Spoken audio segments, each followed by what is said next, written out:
कहानी नेकी कर, दरिया में डाल। एक छोटी सी बस्ती में एक लड़की आयशा रहती थी। आयशा का दिल बहुत बड़ा था और वो हमेशा लोगों की मदद करने के लिए तैयार रहती थी। उसे अपनी माँ से ये बात सिखाई गई थी कि नेकी कर, दरिया में डाल, यानी किसी से मदद करने के बदले में कभी उम्मीद मत रखो, क्योंकि असल इनाम अल्लाह के हाथ में होता है। एक दिन आयशा बाजार से घर वापस आ रही थी कि उसने रास्ते में एक बुजुर्ग को देखा जो बहुत कमजोर नजर आ रहे थे। उनकी चलने की हिम्मत खत्म हो गई थी और वो गर्म धूप हो रही थी।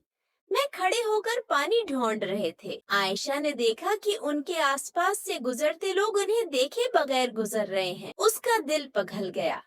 आयशा उन बुजुर्ग के पास गई और कहा, बाबा जी, क्या आपको मदद चाहिए? बुजुर्ग ने कमजोर आवाज में कहा, बेटा, मुझे सिर्फ थोड़ा सा पानी चाहिए। आयशा ने अपनी बोतल से पानी उन्हें पिलाया और उन्हें एक ठंडे साए वाली जगह तक ले गई। उसने उनका ख्याल रखा, उन्हें खाना खिलाया और जब उनकी तबीयत थोड़ी बेहतर हो गई तो उन्हें घर तक छोड़ दिया। बुजुर्ग ने आयशा की तरफ देखा, उनकी आंखों में आंसू आ गए।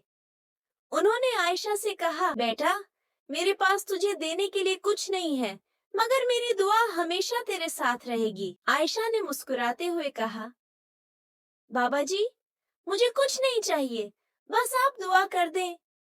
आयशा ये सब भूल गई और अपनी जिंदगी में मसरूफ हो गई। कुछ हफ्तों बाद उसका कॉलेज का बहुत बड़ा इम्तिहान था। उस दिन जब वो इम्तिहान सेंटर के रास्ते में थी, उसका रास्ता बंद हो गया।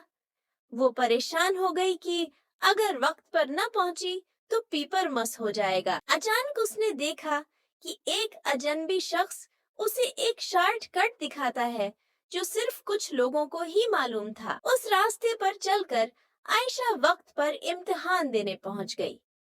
जब आयशा ने इस अजनबी शख्स से शुक्रिया अदा करना चाहा, तो उसे एहसास हुआ कि वो शख्स वही बुजुर्ग थे जिनको उसने मदद की थी। आयशा उन्हें पहचान नहीं पाई थी, लेकिन उनकी दुआ ने उसे मुसीबत से बचा है लिया था। जब आयशा घर वापस आई, तो इसे अपनी माँ की बात याद आई, नेकी कर, दरिया में डाल। उसे समझ आया कि असल नेकी का फल हमेशा अल्लाह देता है, चाहे कभी भी और कहाँ भी। सबक नेकी करने से इंसान कभी नुकसान में नहीं रहता। अच्छी बातें और मदद हमारे लिए उस वक्त आसानियां ले आती हैं जब हमें उसकी जरूरत होती है। इसलिए बगैर किसी बदले की उम्मीद के मदद करनी चाहिए।